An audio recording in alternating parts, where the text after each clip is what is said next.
Miss kelas 7, selamat pagi. Salam sejahtera buat kita semua. Pagi ini kita akan mempelajari tentang upaya pengendalian pemanasan global.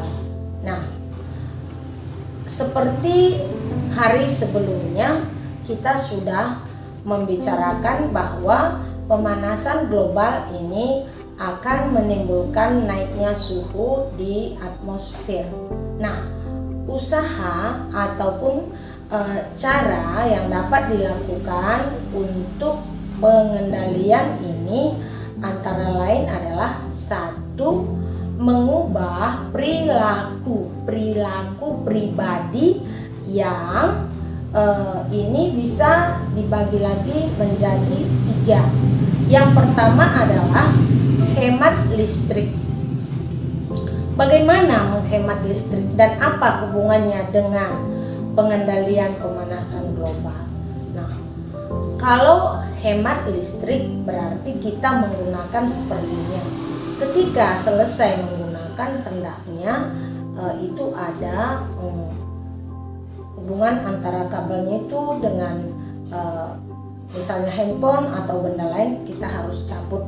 Nah, kenapa demikian?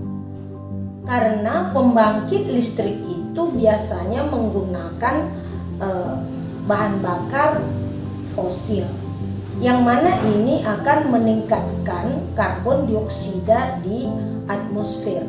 Jadi kalau kita menghemat listrik, berarti sekaligus kita telah dapat mengendalikan atau juga menormalkan kadar karbon dioksida di atmosfer. Nah, bagian B, menanam pohon untuk mengurangi kadar karbon dioksida. Ini adalah, kita tahu kalau pohon atau tumbuhan yang mempunyai klorofil, dia dapat berfotosintesis, sedangkan bahan dasar fotosintesis itu salah satu adalah karbon dioksida. Jadi kalau banyak tumbuhan, berarti dia saat berfotosintesis itu akan menyerap atau mengambil karbon dioksida tersebut, sehingga kadar karbon dioksida itu di atmosfer akan menjadi berkurang, tidak terlalu tinggi.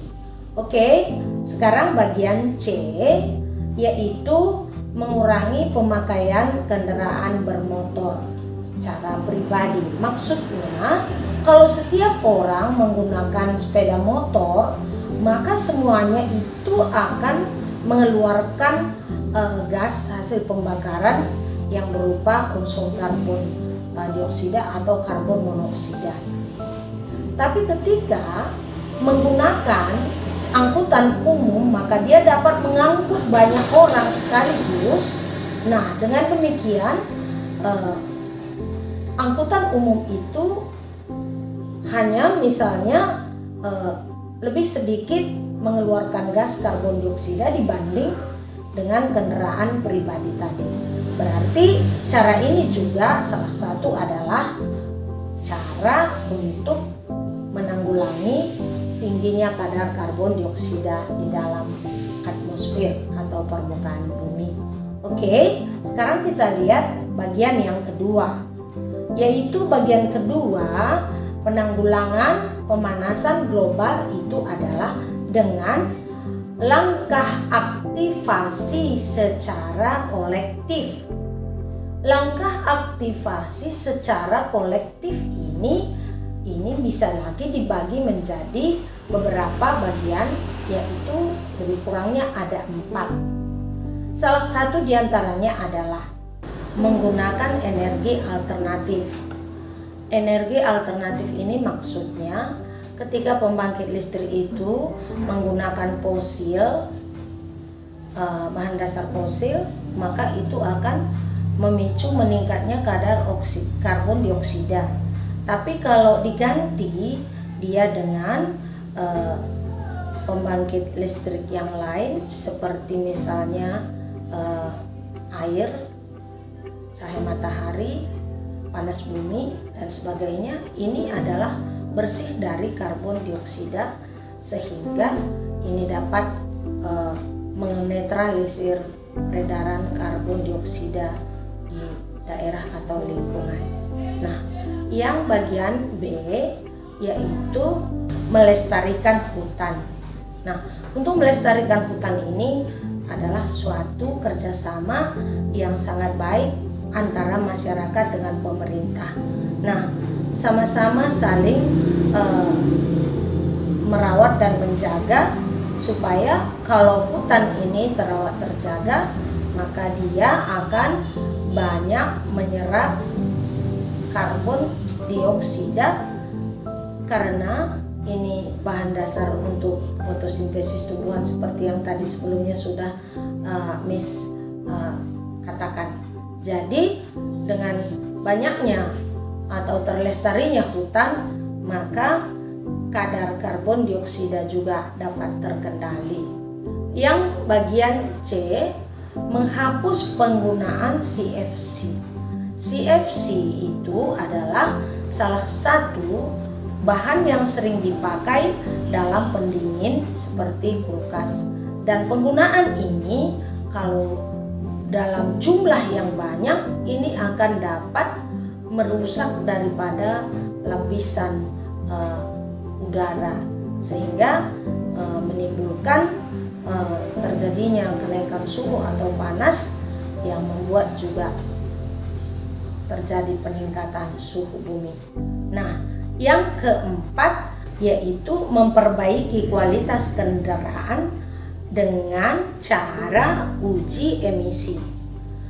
Kalau kendaraan itu baik, dalam penggunaannya akan sedikit mengeluarkan gas karbon dioksida dibanding dengan kendaraan yang tidak terawat atau mungkin sudah rusak.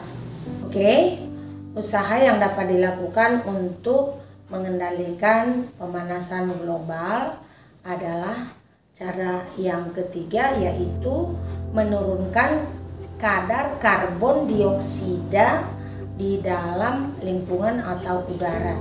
Hal ini bisa dilakukan dengan dua cara, yaitu yang pertama adalah menanam dan memelihara tumbuhan atau pepohonan dalam jumlah besar atau jumlah banyak, sehingga pohon-pohon itu atau tumbuhan itu akan menyerap banyak karbon dioksida. Dengan demikian mereka menggunakannya dalam fotosintesis, sehingga peredaran karbon dioksida dalam lingkungan itu bisa dikatakan terjaga atau stabil. Sekarang bagian B-nya yaitu mengganti bahan bakar fosil menjadi bahan bakar atau dengan bahan bakar alternatif seperti air, cahaya matahari, panas bumi. Nah, dengan cara pengganti ini, maka kalau menggunakan air, menggunakan cahaya matahari, menggunakan panas bumi, ini akan bersih dari asam gas karbon dioksida. Dengan demikian, maka dapatlah dikatakan bahwa mengurangi kadar karbon dioksida di atmosfer atau di udara. Oke, anak Miss, materi kita hari ini cukup sekian dan Miss kasih kamu ada tugas. Tugas yang pertama adalah meringkas materi yang sudah Miss jelaskan tadi. Kemudian yang kedua, mengerjakan soal-soal yang telah Miss sediakan. Oke, setelah selesai Anda ringkas dan mengerjakan soalnya, silahkan kirim tugas Anda ke WA Miss. Oke, terima kasih. Salam sejahtera buat kita semua. Bye-bye.